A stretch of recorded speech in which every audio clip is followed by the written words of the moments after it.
നമസ്കാരം, എല്ലാവർക്കും ഒരു പുതിയ വീഡിയോയിലേക്ക് സ്വാഗതം. ബോവസും കൊടും പാവവും.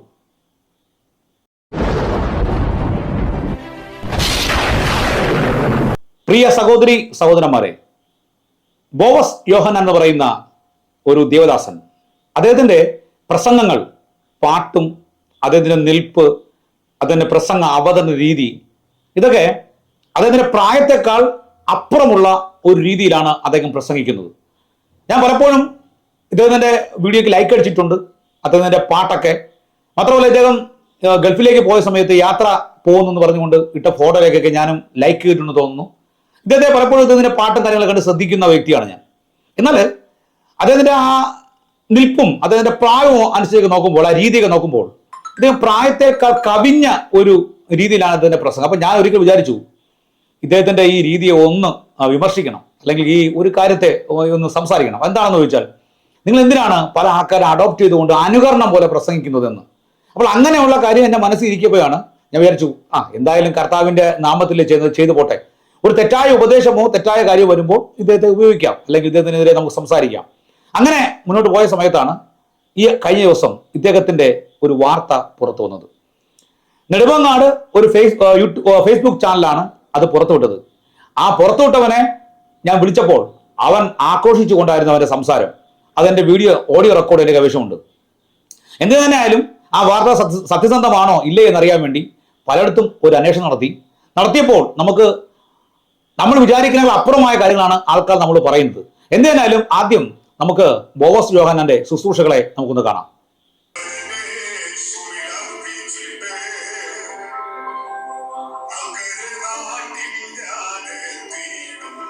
ആ നിൽപ്പും പാട്ടൊക്കെ കുറച്ച് മുതിർന്ന, പ്രായത്തെക്കാൾ മുതിർന്ന രീതിയിലുള്ള അവതരണമാണ് അദ്ദേഹം ചെയ്യുന്നത്. മുണ്ടും ഷർട്ടുമാണ് അദ്ദേഹം സാധാരണ ശുശ്രൂഷയ്ക്ക് ഇടുന്നത്. അതൊരു ആദ്യകാല പെന്തക്കോസ്ത് സമൂഹത്തിലെ ഒരു രീതിയാണ്.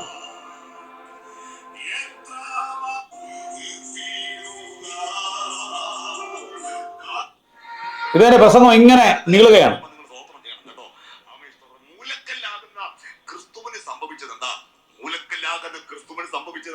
അത് ക്രൂശുമരണമാണ്. അടിസ്ഥാനക്കല്ലുകളാകുന്ന അപ്പോസ്തലന്മാർക്കും പ്രവാചകന്മാർക്കും സംഭവിച്ചതെന്ന് അത് രക്തസാക്ഷിത്വ മരണമാണ്. അപ്പോൾ മൂലക്കല്ലാകുന്ന ക്രിസ്തുവിന് അരക്കാശിന് മുതലില്ലാതെ, തലചായ്പാനും സ്ഥലമില്ലാതെ 33 കൊല്ലം പാർത്തലത്തിൽ പാർത്തല്ലോ നീ. 33 കൊല്ലം പാർത്തലത്തിൽ പാർത്തല്ലോ നീ.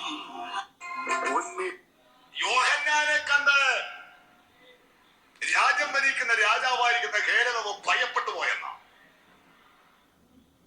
ഇങ്ങനെ ഇദ്ദേഹത്തിന്റെ വീഡിയോകളൊക്കെ പരിശോധിക്കുമ്പോൾ നല്ല പ്രസംഗം, നല്ല പാട്ട്, വേദപുസ്തക വിരുദ്ധമായ കാര്യങ്ങളൊന്നും സംസാരിക്കുന്നില്ല. പിന്നെ കർത്താവിന്റെ വരവിനെ കുറിച്ച് ഇദ്ദേഹത്തിന് ചില അഭിപ്രായ വ്യത്യാസങ്ങൾ ഉണ്ടെന്നുള്ള കാര്യം ചില ആൾക്കാരെ കൂടി അറിയുകയും ചെയ്തു. എന്തായാലും അതത്ര മുഴച്ചു നിൽക്കുന്ന വിഷയമല്ല. പെട്ടെന്നാണ് നമ്മളെല്ലാം വേദനിപ്പിക്കുന്ന ആ വാർത്ത പുറത്തു വന്നത്. നമുക്കത് കാണാം.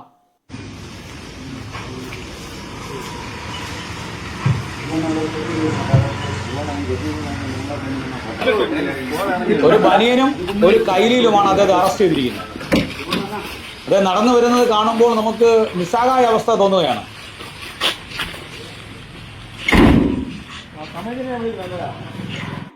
ഈ വാർത്ത അറിഞ്ഞിട്ട് ഇട്ട നവശബ്ദം നെടുമങ്ങാട് ഞാൻ വിളിച്ചിരുന്നു. അതിന്റെ പ്രതികരണം, വിളിച്ച ആളുടെ പ്രതികരണം എന്തോ വലിയ കുറ്റവാളി നിലയിലായിരുന്നു. ഞാൻ എഴുതിയ പോസ്റ്റാണ്. ഒന്നും ചോദിക്കാനും പറയാനൊന്നും പറ്റിയില്ല. അവൾ അതിലേകം എഴുതിയിരിക്കുന്നതാണ്: പോക്സോ കേസിൽ പാസ്റ്റർ അറസ്റ്റിൽ, പ്രായപൂർത്തിയാകാത്ത പെൺകുട്ടിയെ പീഡിപ്പിച്ച പാസ്റ്റർ അറസ്റ്റിൽ. പഴകുറ്റി ബദേൽ ഹൗസിൽ യോഹന്നാൻ മകൻ ബോവസ് 35 എന്നയാൾ സോഷ്യൽ മീഡിയ വഴി പെൺകുട്ടിയുമായി സൗഹൃദത്തിലേർപ്പെടുകയും അശ്ലീല സന്ദേശങ്ങൾ അയച്ച് വിവിധ സ്ഥലങ്ങളിൽ കൊണ്ടുപോയി പീഡിപ്പിക്കുകയുമായിരുന്നു. തുടർന്ന് മേൽപ്പടി പ്രതിയെ Kattakkada deputy police superintendent Shri Rafi ആറിന്റെ നേതൃത്വത്തിൽ Aryanad police station inspector Shyamraj J നായരുടെയും നേതൃത്വത്തിൽ GASI Shibu, civil officer Rajendran, civil police officer Rajith എന്നിവരടങ്ങിയ സംഘം ഇദ്ദേഹത്തെ അറസ്റ്റ് ചെയ്തു എന്ന വാർത്തയാണ് പിന്നെ നമ്മൾ കേട്ട് ഞെട്ടുന്നത്. ഒരാളുടെ വസ്ത്രം കൊണ്ടോ അദ്ദേഹത്തിന്റെ രൂപം കൊണ്ടോ അദ്ദേഹത്തിന്റെ പ്രസംഗം കൊണ്ടോ പാട്ടുകൊണ്ടോ പ്രവചനം കൊണ്ടോ പ്രാർത്ഥന കൊണ്ടോ ഒന്നും നമുക്ക് ആരെയും തിരിച്ചറിയാൻ പറ്റത്തില്ല. വീണു പോകുന്നവരെയും അല്ലെങ്കിൽ ഇത്തരത്തിൽ അകപ്പെടുന്നവരെയും അവർക്ക് ചിലപ്പോൾ തെറ്റ് ചെയ്യാം, ചെയ്യാതിരിക്കാം. ഇപ്പോൾ ആ വിഷയം കോടതിയുടെ അടുത്താണ് ഇരിക്കുന്നത്. ഒരിക്കലും തെറ്റ് ചെയ്തിട്ടുണ്ടെങ്കിൽ ആ വ്യക്തി ശിക്ഷിക്കപ്പെടണം. മനോരമ വന്ന വാർത്തയെക്കുറിച്ചും ഞാൻ നിങ്ങൾ പറയുകയാണ്. പോസ്കോ കേസിൽ പാസ്റ്റർ അറസ്റ്റിൽ. ആര്യനാട് പ്രായപൂർത്തിയാകാത്ത പെൺകുട്ടിയെ സാമൂഹ്യ മാധ്യമം വഴി സൗഹൃദത്തിലായി പീഡിപ്പിച്ച പാസ്റ്റർ നെടുമങ്ങാട് പഴകുറ്റി നഗരിക്ക് ബദേൽ ഹൗസിൽ ബോവസ് 35 അറസ്റ്റിൽ. ഭയം മൂലം കുട്ടി വിവരം പുറത്തു പറഞ്ഞില്ലെങ്കിലും ശല്യം കൂടുതലോടെ രക്ഷിതാക്കളെ അറിയിക്കുകയായിരുന്നു. തുടർന്ന് ആര്യനാട് പോലീസ് പരാതി നൽകിയെങ്കിലും പിന്നാലെയാണ് അറസ്റ്റ് ഉണ്ടായത്. അപ്പോൾ വസ്ത്രം കൊണ്ടും രൂപം കൊണ്ടും പ്രസംഗം കൊണ്ടും പാട്ടുകൊണ്ടും ഒന്നും നമുക്ക് ആരെയും ആരാണെന്ന് വിലയിരുത്താൻ കഴിയില്ല. എന്ത് തന്നെയായാലും ഈ കാര്യത്തെക്കുറിച്ച് നമ്മൾ അന്വേഷിക്കുമ്പോൾ നമുക്ക് ലഭിക്കുന്ന വിവരങ്ങൾ അത്ര തൃപ്തികരമല്ല എന്നുള്ളതാണ്. എന്ത് തന്നെയായാലും പുള്ളിയെ അറസ്റ്റ് ചെയ്തു റിമാൻഡിൽ. ഇനി കോടതി മുഖാന്തരമാണ് അദ്ദേഹത്തിന് ജാമ്യം അനുവദിക്കുകയോ ഇല്ലയോ എന്ന് നമുക്കറിയത്തില്ല. അദ്ദേഹം വക്കീലിനെ വെച്ച് സംസാരിക്കുന്ന നമുക്കറിയത്തില്ല. എന്ത് തന്നെയായാലും തെറ്റ് ചെയ്തിട്ടുണ്ടെങ്കിൽ ഇദ്ദേഹം ശിക്ഷിക്കപ്പെടണം. അദ്ദേഹത്തിന്റെ കുടുംബത്തെ ഓർത്താണ് നമുക്ക് വേദന. ഇത്രയും രീതിയിൽ നല്ല രീതിയിൽ പ്രസംഗിക്കുകയും പാടുകയും ചെയ്ത ഈ മനുഷ്യൻ എന്ത് പറ്റി, എന്താണ് സംഭവിച്ചതെന്ന് അവ്യക്തമായി നിലനിൽക്കുന്നു നമുക്കെല്ലാവർക്കും. എന്നാൽ അതിന്റെ സത്യങ്ങളാണ് യഥാർത്ഥം സംസാരിക്കുന്നത്. ഇത് നമുക്ക് പോലീസ് എത്രമാത്രം തെളിവുകൾ സ്വീകരിച്ചു, അത് കോടതിയിൽ കൊണ്ടുപോയി ഇദ്ദേഹത്തിന് എങ്ങനെയാണ് ശിക്ഷിക്കപ്പെടുന്നത് നമുക്കറിയത്തില്ല.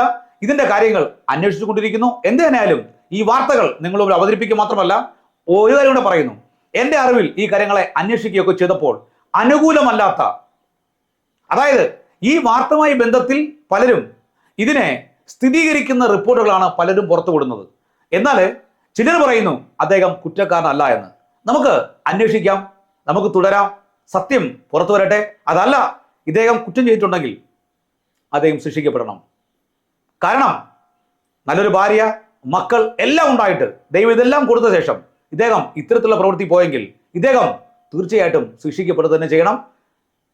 വേട്ടക്കാരൻ്റെ കൂടെയല്ല, ഇരയുടെ കൂടെയാണ്. അത്തരത്തിലായ കുടുംബത്തിന് വേണ്ടി നമുക്ക് പ്രാർത്ഥിക്കണം. ഇദ്ദേഹത്തിന്റെ കുടുംബത്തിന് വേണ്ടി പ്രാർത്ഥിക്കണം. ഇദ്ദേഹത്തിന്റെ ഈ തെറ്റ് ചെയ്തിട്ടുണ്ടെങ്കിൽ തെറ്റിന് ശിക്ഷ നൽകപ്പെടണം. തെറ്റ് ചെയ്തിട്ടില്ലെങ്കിൽ അദ്ദേഹം അത് തെളിയിച്ച് പുറത്തു വരട്ടെ. കുറ്റാരോപിതനായി നിൽക്കുന്ന അദ്ദേഹത്തിന് നമുക്ക് അദ്ദേഹത്തിന്റെ കുടുംബത്തിന് വേണ്ടി, മക്കൾക്ക് വേണ്ടി പ്രാർത്ഥിക്കുന്ന കടപ്പാടുണ്ട്. പ്രാർത്ഥിക്കണം. കാരണം ഇത്രയും നല്ല രീതിയിൽ മുന്നോട്ട് പോയ ഇദ്ദേഹം ഇത്ര രീതിയിൽ വീണപ്പോൾ, അല്ലെങ്കിൽ ഈ വാർത്ത മുമ്പിൽ വന്നപ്പോൾ നമ്മൾ എല്ലാവർക്കും ഞെട്ടൽ ഉളവാക്കി. നമ്മൾ ഒരു കാര്യം ചെയ്യേണ്ടത് ആ കുടുംബത്തെ ഓർത്ത് നമുക്ക് പ്രാർത്ഥിക്കണം.